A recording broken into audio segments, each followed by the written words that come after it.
In many ways, the history of the human race can be defined by the advancements and breakthroughs in technology we've thus far created. Each generation of humans produces new generations of technological advances that we seamlessly incorporate into our daily lives over time. These advancements are inevitable and mostly exciting opportunities to rewrite ourselves and our paths into the future. Technology is ever-changing, and therefore so are we. However, science has made great leaps in the past few decades, and we're suddenly faced with the concept of literally rewriting our own DNA. Scientists, using the CRISPR adaptive immune system and a protein Cas9, are equipped with the ability to pick apart DNA, introducing the idea of cut and paste into the human body. With great power comes great responsibility. Where do we draw the ethical line between making improvements and making drastic, unnecessary changes to the human race? Firstly, there are no limitations on scientific advancements. We're an ambitious species, and science is constantly evolving, so the idea of the CRISPR technology being used inside the human body growing commonplace isn't unrealistic. We owe it to ourselves as an intelligent species to implement this technology in a controlled manner, similarly to how we've dealt with advancements in the past. With most powerful tools, such as guns and certain medicines, we've assigned both spoken and unspoken rules meant to regulate their usage. With the likelihood that CRISPR will soon become an important part of our society, the entire world must indeed come to a global pause in any clinical application of the CRISPR technology, as scientist Jennifer Doudna says. Before we can introduce this technology, we have to recognize its power and have in place limitations and regulations to control it.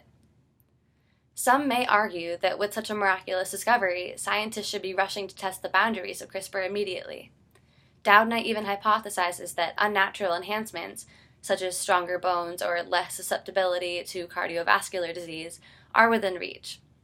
There are so many diseases and conditions we have the power to cure or prevent using this technology, but where do we draw the line between beneficial and unnecessary?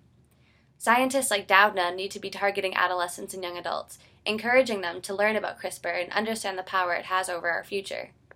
I will be part of the generation that actually utilizes it. I will see CRISPR used to help by curing diseases and changing mutations. I may even see CRISPR fail, too. My colleagues will enhance and edit its practice, and perhaps someday CRISPR will directly change the course of my own life.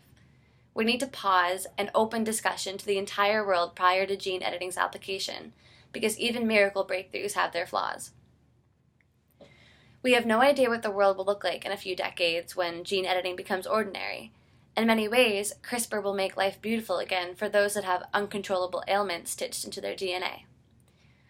That indeed is a strong, standalone reason to move forward with gene editing.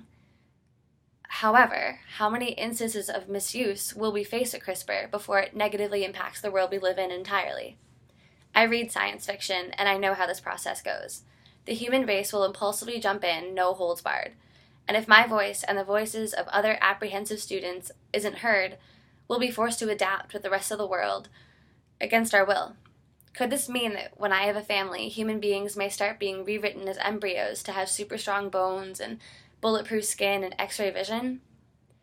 History begins writing itself the instant an idea begins. So long as we want to remain human, perfectly flawed, and constantly growing as a species, we have to come together and safeguard what separates us from robots or an inhuman subspecies. Winston Churchill once said, "History will be kind to me, for I intend to write it." Let's ensure that centuries from now, textbooks will rave about the responsibly handled incorporation of CRISPR into our daily lives. As the most intelligent and able-bodied generation of human beings thus far, we have an urgent current duty. Let's pick up our pens and pencils or begin typing away at our keyboards. Let's start writing the history of gene editing and its positive enhancement on human life.